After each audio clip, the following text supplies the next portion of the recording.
what I would really like the defenders to understand about CTI is that CTI needs to be looked at from a kind of as their cover. That formula of what cover equals is justification and prioritization. And what that really means is it allows the defenders to say, we did or didn't do something based on the intelligence that we got from the CTI team.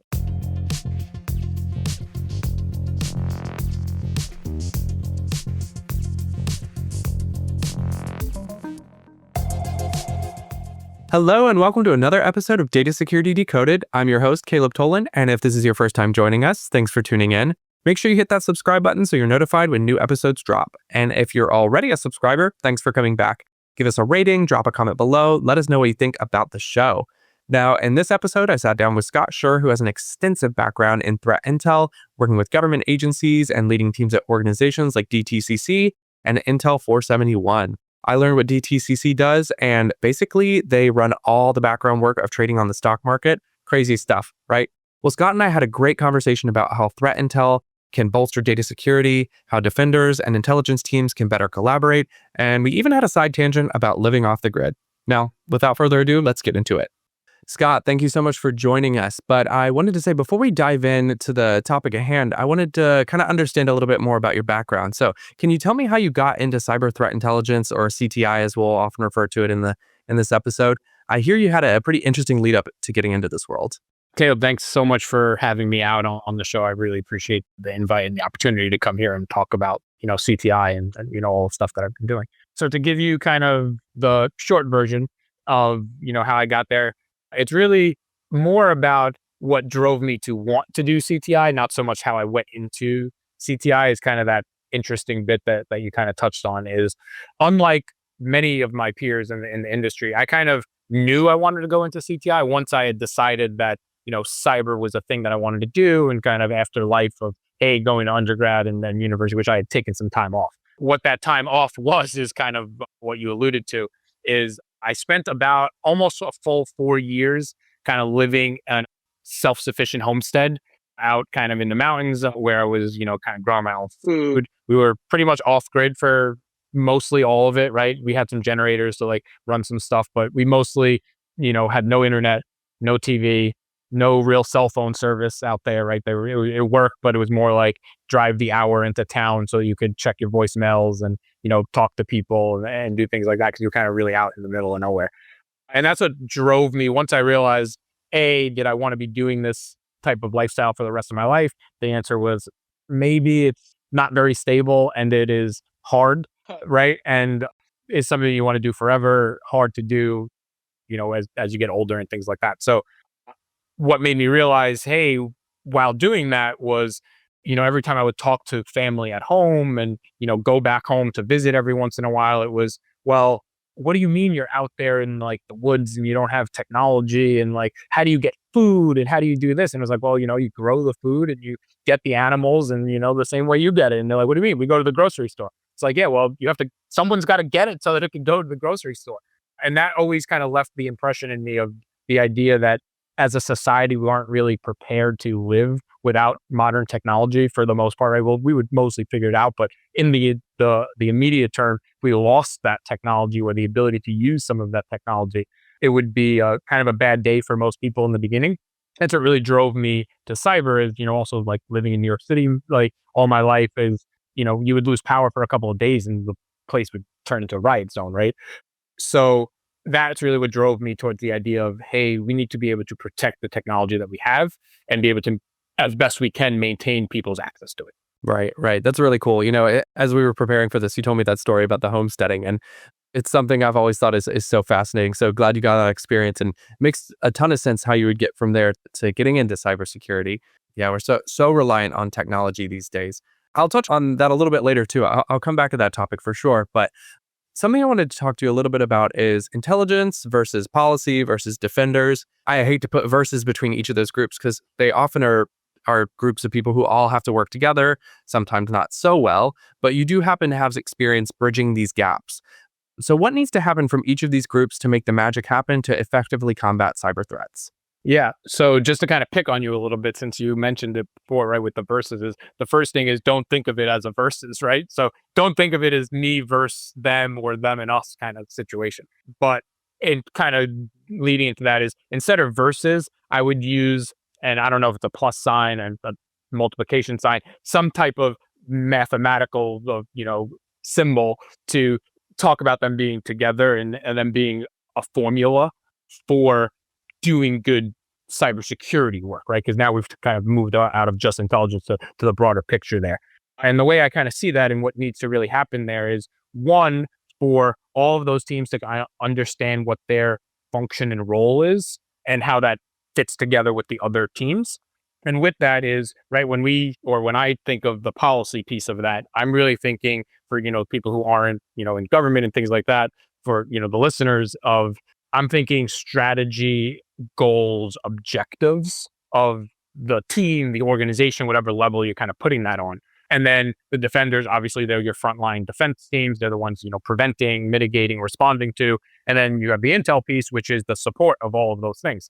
And which is why I kind of like to look at them as together in some kind of formula is intel in understanding what it's supposed to be doing is we are supposed to be the gap where the connective tissue of those other teams and departments, right? It is our job as the intel team to understand the policy, objectives, strategies, goals, and be able to translate that and push that in informed action for the teams, the defenders to take so that they understand what the goals and objectives are.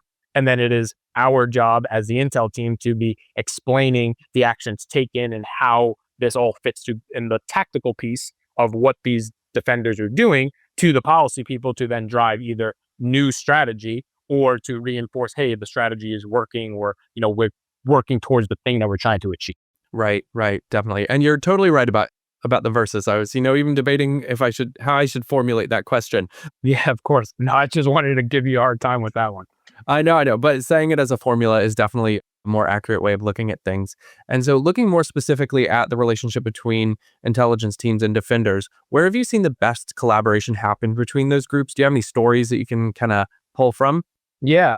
So what I would say in terms of kind of like seeing it, I kind of want to talk about it from more of where they work well together kind of space. Right. The idea of and kind of how they do that. And it's really around being integrated. And what I mean, and that could mean all being in a same kind of threat management function where they all report to the same kind of team leads and things like that, where they're integrated by like role and organizational department. But what it really means, because even in that sense, there's a lot of times where things aren't integrated just because they're all together. It's really integration of process. It's integration of, the intel piece being a component of all of the defense functions is when it really works well. And that's from both sides, right? Intel needs to have them integrated into our process as well. And really some of the best work and like the idea of what this is and what I try to implement places as I've learned this is threat informed defense, right? MITRE's Threat Informed Defense Center, they kind of push out all of the really kind of groundbreaking work towards this idea of this being a strategy for doing defense and security rather than just having separate functions who all kind of maybe work together and share things. It's really that piece of, and it works well when it's integrated and it's understood who's doing what and how to use what you're getting from each team. Right. Totally. There goes that formula again, just, pulling the right levers and try to get that best cyber resilience outcome. Yeah, absolutely. So looking at these groups too, again, looking more so at the intelligence teams and the defenders, what do you think is one thing that you wish defenders better understood about CTI? And what is one thing you think that CTI analysts could better understand about defenders? Yeah, actually, I think this is a really good question, and a question that if we aren't talking about it as much as we should be, we should be talking about it more kind of thing as an industry is, and I will start with what it is that I think Intel teams need to understand about defenders, right? I think this is really important for us to kind of keep it in the back of our, forefront of our minds is that defense teams, and not just defense teams, but many teams across the organization don't always understand what intelligence is and how to use it. And I think that second piece, how to use it, is really kind of key there is if we understand that they don't always know what to do with the intelligence we give them. And it is imperative that while either building that relationship in, meetings or whatever it might be, or the products themselves and the outputs themselves that you kind of give to those teams have what to do with it kind of embedded in. And I know this is, depending on how you look at it, right? Like I've talked about this before of, being kind of an intelligence professional first before a cybersecurity person and kind of doing intel and then cyber is a lot of times in traditional intelligence as an intel analyst, you don't really make recommendations per se. And you don't really tell people like what actions to take. It's really more about laying out here are the pieces of information that you need. And here's the analysis and the context there of like decision options, but then it is a decision maker who kind of decides which ones they want to do. And we don't really tell them, go do this one because this is the best option. We kind of say, here's all your options. Here's the plus and minuses, the positive, the negatives, outcomes, all these things about those options. And then you go off and do it. Particularly in the business world, it's a lot different of, hey, kind of need and want the CTI team to at least recommend something to do to say, hey, we think based on all this intelligence we've given you, and that output could be anything from a written report to, attack flow navigators and, whatever it might be. And then this is what you should go and do with this information. So I think that's really important for us to understand is that we need to be providing that so what piece of, hey, not only so what of what this means for us, but so what should I do with it? And now in terms of what I would really like, the defenders to understand about, CTI, and there's a whole bunch of things, but I think if in terms of finding one piece that is that would have the most benefit for everyone involved is that CTI needs to be looked at from, a kind of as their cover. And what I mean by their cover, I don't just mean like, hey, when something bad happens, please, like it's not our fault, it's someone else's fault.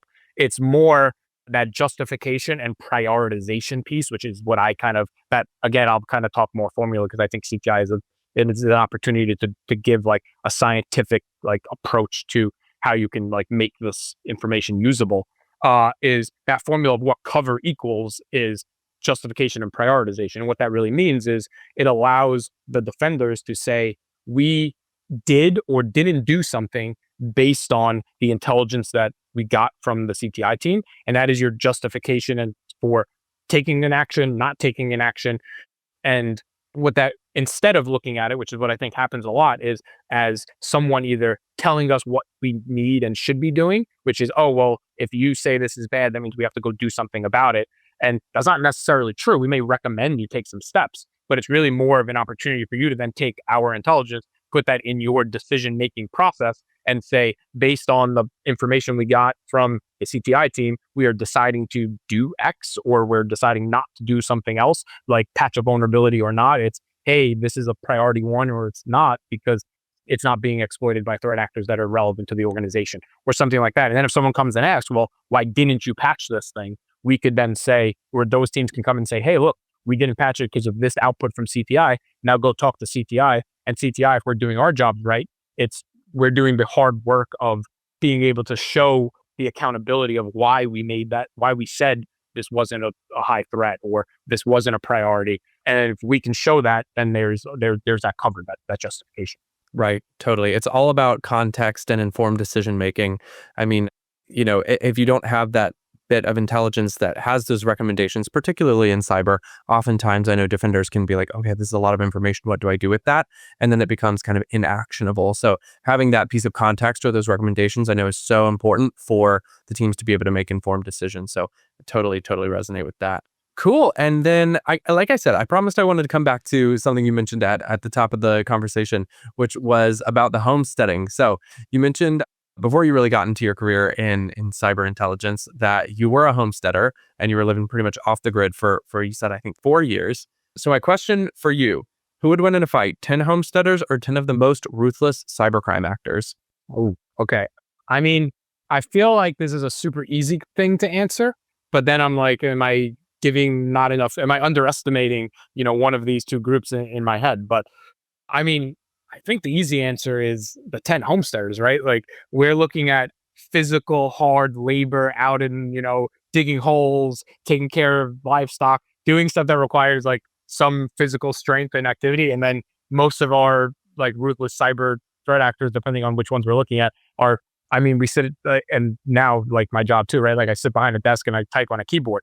So maybe I'm being overly generalized in like the stereotype of what I think of both of these two groups, but I would say most likely the 10 homesteaders are probably going to win in a physical confrontation with, 10 cyber criminals or threat actors. Right, right. I was, leaning in that direction too as I was thinking about that question, but then I was kind of turning my opinion around a little bit later where I thought, cybercrime actors can come up with really strategic, interesting approaches to all sorts of different security That's true. aspects of a business. So don't underestimate the group. I do think probably the homesteaders would still overtake the cybercrime actors. I think so. I guess it depends on how this confrontation, unfolded, right? Was it a long, drawn out thing that these threat actors might have had an ability to like kind of plan their approach and like, because to your point, right, we have threat actors that are pretty creative, or is it, hey, they just happen to both be in a bar at the same time and they get into a fight, probably betting on the homesteaders. Right, right. It again, there you go. You go back to context. That's the context of the dispute, if you will. So I guess for those listening in, if you have a strong opinion, whether it's the homesteaders or the cybercrime actors, you can sound off in the comments. But back to kind of the topic at hand and talking about threat intelligence again, it typically acts as a support function for many other parts of the business, like we've talked about already. So how can CTI better help us achieve stronger data security specifically? Yeah. So in the general sense, and I'll try to give not an exact example, but like a little bit more tangible of a thing here. But to your point, yes, CTI is a support function for all of the business function across, right? Teams from your defenders to your privacy to your risk teams to, mergers and acquisitions, all of that kind of stuff. I've kind of seen CTI play that support role for. In terms of data security, the thing that I think CTI can help with is in the sense of one, understanding, what data is at risk, right? So like, I think that's the first piece is, hey, using CTI reporting and support for doing data security in an organization can help you understand what data you have that is likely to be favorable or targeted by threat actors of interest, right? Who that might be. So it's what type of data and then how do we best secure that? But then it's also from a little bit more technical that might help with policies or, like the way in which you keep that data and what you do with it is, how will they target that? Right. And, when we start talking through the MITRE, framework and things like that, like giving those tactics, techniques, and procedures of the way the threat actor goes after this stuff will help you understand, do we have the right technology in encrypting the data? Are we storing it in the right place? Is the place we keep this data stored isolated from the other places that the data exists so you can't jump from spot to spot? So like we can really help with like where you can invest that prioritization in that, policy, whether it's technology, whether it's people and resources. That's really where I think CTI can play a pretty critical role across any business function, but particularly for data security. Right, absolutely. I mean, at Rubrik, something we always say is you need to understand what data you have is sensitive, be able to classify that, understand who has access to it, what they're doing with it, and really be able to understand the whole structure of your data security posture in order to kind of take any next steps from there.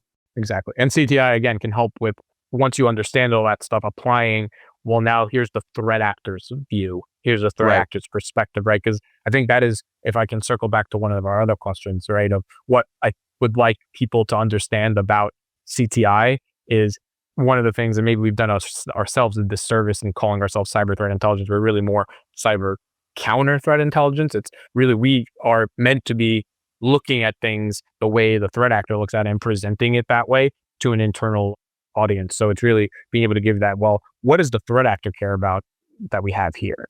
Right, right. Yeah, and that's absolutely a great transition into kind of our next topic at hand. So one of the common themes that we've heard from many of our guests is that a key skill technologists and threat analysts need to develop to advance their careers is effective communication with non-technical peers and their leaders within their organizations. And you've talked about tailoring intelligence to both executives and operational teams. What is the biggest difference in how you present that intelligence to those two audiences in a way that resonates with them? And are there any examples that you can share? Yeah. So yeah, I think I would, we have to kind of agree with everyone that has said that in the past, because it is definitely true. Communication and the ability to do that well is key to pretty much all functions, right? Whatever it might be. So in terms of how doing that and talking through it is right. I think the main difference, or one of the first difference between presenting things to a more technical or defense oriented team and function to a leadership function is simple, the format, right? So like the way, whether it's a briefing, getting on a call and talking like this, whether it's a written report, whether it's technical diagrams, whatever it might be, that is useful for one set of that audience. And then the other, right, is more useful for the other, right? Like, so the leadership people, right, like giving them a briefing, giving them something that is, succinct, short, understood in business terms, which is, I think, is the second key piece of that, is what you say and how you say it is going to be different for both of those audiences. And I think it's really just comes down to being able to understand who your stakeholder is and what they really need.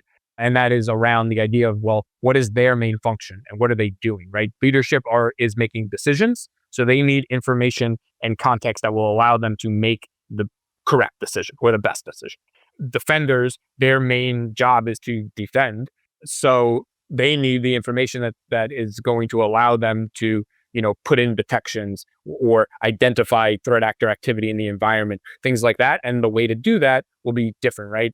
The more technical, machine to machine that you can start, sending your information to them, probably the better.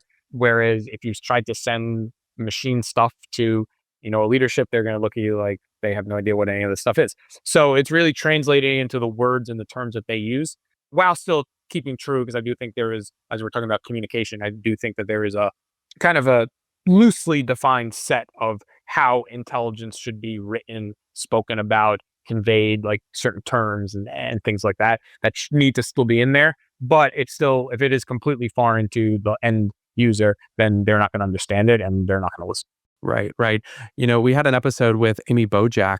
Gosh, this was probably about a year ago now, or at least maybe a little over a year ago, where she said that, hopefully all CISOs or someone in a senior security leadership position should have some expertise within operations. So hopefully they are able to at least speak some of the language.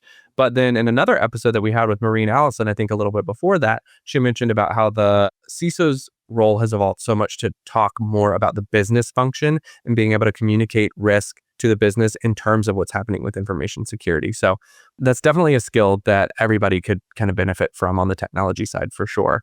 For sure. And I mean, honestly, that, like, talking sort of the CISO role, right? Like, as someone who's obviously not a CISO, but that role, and it depends, right? Organizations, I've seen organizations do this, right? Where there is not necessarily two CISOs, but there is, first line defense, which is the more tactical operations function that has all the security apparatus. And you have like second line defense, which is, hey, we have oversight, we have risk, we have all that stuff. And there's not two CISOs, but there's two people who kind of have each side of the CISO function, rather than it being one role. It be, here's your technical operator CISO who's running all of the teams. And then you have your risk business-based security officer who is, going to then take all of that and translate that to, hey, here's the risks that we have as an organization. Here's how much it's going to cost, all that kind of stuff. So I've seen it done that way. I've also seen, right, hey, the CISO who needs to do both in a place as well. So which is better is unclear. It's kind of, I think, what works best for an organization. It is also sometimes hard to find one person who has both of those skill sets. So sometimes maybe two is better. Just kind of depends. Right, right. Definitely different from organization to organization, but it's a great note to end on. So thank you again for your time today, Scott. This was really an incredible conversation. Great getting to hear more about your experience in homesteading and cyber threat intelligence, of course, too. So I really appreciate the conversation and look forward to next time. Awesome, Caleb. Thank you so much for having me. I hope everybody enjoys listening. Thanks.